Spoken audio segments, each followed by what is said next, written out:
नमस्कार, मैं हूं प्रवीण दुबे और स्वागत है आपका। हमारे साथ मध्य प्रदेश सरकार के मंत्री तुलसी सिलावट भी जुड़े हुए हैं। वो भी इंदौर और उज्जैन जितने भी आसपास के इलाके हैं, मालवा निमाड़ खासतौर पर, वहां सक्रिय।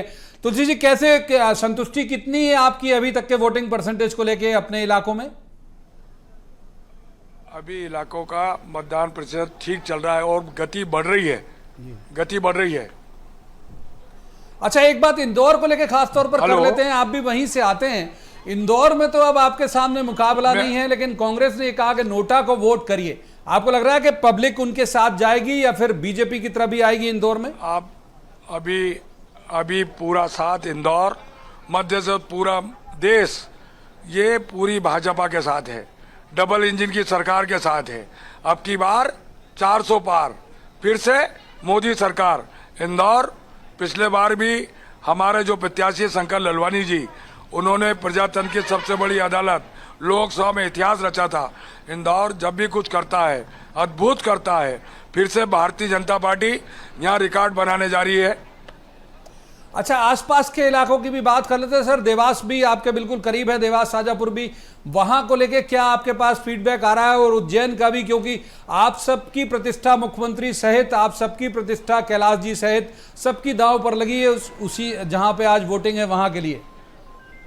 पूरा मालवा अंचल, जो 8 लोकसभा के चुनाव हो रहे हैं, पूरी हम मध्य प्रदेश में 29 की 29 सीट जीतेंगे और मालवा अंचल की 8 की 8 सीट भारतीय जनता पार्टी जीत रही है।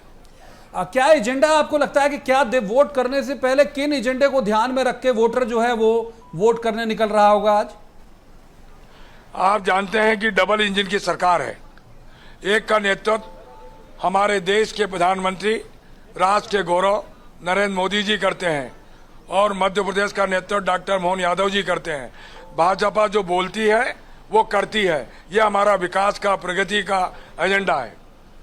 अच्छा तुलसी जी, एक बात यह भी है कि कांग्रेस ये आरोप लगा रही है कि उनके अधिकतर कैंडिडेट और अधिकतर कार्यकर्ता आपने अपने कब्जे में कर लिए, और बोले कि जब उनको इतना इत्मीनान था तो फिर हमारे लोगों को क्यों लेके जा रहे हैं। ये सवाल अक्सर कांग्रेस करती है।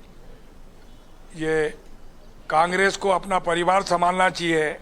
हमारे घर में जो भी आएगा उसका स्वागत है, क्योंकि इस बात का ये संकेत है कि जो देश का शीर्ष नेतृत्व भारतीय जनता पार्टी का, वो अच्छा काम कर रहा है। देश में कल्याणकारी योजनाएं चल रही हैं, मध्य प्रदेश में कल्याणकारी योजनाएं चल रही हैं। ठीक है जी। एक बात और मैं जरूर आपसे पूछूंगा कि कुछ इलाके आज जहां वोटिंग हो रही है वहां पर ट्राइबल का परसेंटेज भी बहुत अच्छा है और कुछ जगह मोमडन का परसेंटेज भी बहुत अच्छा है। मतलब जितने भी मुस्लिम मतदाता है उसका लगभग 70% के आसपास, अगर मैं गलत नहीं हूं तो इन्हीं 8 सीटों के आसपास फैला हुआ। आपको लग रहा है कि ये वर्ग भी आएगा आपके साथ? मैंने कहा ना कि अभी मोदी जी के गारंटी पर, मोदी जी के संकल्प पर पूरा देश का हर वर्ग भाजपा से जुड़ा है। अच्छा, वोटिंग परसेंटेज पहले 2 चरण में कुछ कम था, आप लोगों ने उसके बाद प्रयास किए, तीसरे के बाद बढ़ा, ये चौथा आज का है। क्या उम्मीद करके चल रहे हैं आप इन 8 सीटों में कि वोटिंग परसेंटेज अब निकलेंगे लोग, वोटर कहा जा रहा है कि उदासीन है? सबसे ज्यादा वोटिंग परसेंटेज होगा। आप शाम को 6 बजे बाद मैं आपसे बात करूंगा। चलिए, जरूर। बहुत शुभकामनाएं आपको, आप जिस तरह की बात कर रहे हैं, और अगर ये बेहतर हो जाए आपके लिए। और वोटिंग परसेंटेज वाली बात से मैं तुलसी सिलावट जी की सहमत हूं कि वोटिंग परसेंटेज लोकतंत्र के लिए बढ़ना चाहिए। बेशक चाहे आप जिस भी दल को मतदान करें, आप वोटिंग परसेंटेज बढ़ाने के लिए जरूर निकलिएगा। एक बात जरूर मैं आपसे पूछना चाहता हूं तुलसी जी कि झाबुआ को लेकर यह कहा जा रहा है कि टक्कर है, आप मानते हैं कि कोई टक्कर है वहां? मैं तो कहता हूं पूरे देश में, मध्य प्रदेश में कोई टक्कर नहीं है। मोदी जी की गारंटी, मोदी जी का संकल्प चलेगा। अभी पिछले दिनों मुख्यमंत्री जी थे हमारे बीएसटीवी के साथ, उन्होंने एक्सक्लूसिव बातचीत में कहा कि 21 सीटें तो हम जीत चुके हैं, अब बारी 8 की है। आप सहमत हैं उनके बयान से? बिल्कुल सहमत हूं मैं। अब की बार 400 पार, फिर से मोदी सरकार, और मध्य प्रदेश में 29 की 29 सीट भारतीय जनता पार्टी जीतेगी। अच्छा, विपक्ष, अगर आप खुद से कह रहे हैं कि बहुत कमजोर है, इतना कमजोर विपक्ष आपको लगता है कि लोकतंत्र के लिए ठीक है? अब विपक्ष के पास कोई बचे ही नहीं है, बिखराव है, हर घटक अलग अलग मिले हैं, इसलिए कमजोर है विपक्ष। विपक्ष एक भी हो, सख्ती से अपनी आवाज रखने की ऊर्जा उसमें होना चाहिए। अच्छा, प्रदेश अध्यक्ष कांग्रेस भी उसी इलाके से आते हैं जहां से आप हैं, वो भी ये उम्मीद करके चल रहे हैं और वो क्लेम भी करते हैं कि भाई पब्लिक देख रही है और बहुत सारे एजेंडे वो उठाते हैं और वो ये भी कहते हैं कि आप उनके लोगों को परेशान करके या प्रताड़ित करके अपने दल में ले आते हैं, ये जनता समझ रही है, ये कहते हैं जीतू पटवारी। ये उनका नकारात्मक सोच है। वो जब से अध्यक्ष बने हैं पूरी कांग्रेस बिखर गई है। उनको पहले अपना परिवार संभालें, कांग्रेस संभालें। वो एक समूह के लीडर बन गए हैं। अच्छा, बड़े नाम जो कांग्रेस के हैं, चाहे दिग्विजय सिंह, चाहे कमलनाथ, सुरेश पचौरी जी को तो आप ले आए अपने साथ, और बाकी के भी लोग उतने सक्रिय नजर नहीं आ रहे जितनी सक्रियता आपकी पार्टी के तमाम बड़े नेताओं की दिखती रही है इस इलेक्शन के दौरान। इसे कैसे देखते हैं आप? मैंने आपसे कहा ना कि कांग्रेस समूह में बढ़ गई। एक समूह दिग्विजय सिंह जी का, एक कमलनाथ जी का, एक अरुण यादव जी का, और अब एक समूह बन गया है जीतू पटवारी का। जब समूह में बटेंगे तो स्थिति कांग्रेस की यही होगी। एक बात और तुलसी जी कहती है कांग्रेस अक्सर के आप लोग एक चेहरा मतलब ब्रांड मोदी के नाम पर वोट मांगते, कैंडिडेट आपके यहाँ इग्नोर हो जाता है, ये आरोप लगाते हैं वो कि आप लोग स्थानीय मसलों पे बात क्यों नहीं करते? अब आप बदलाव, लोकसभा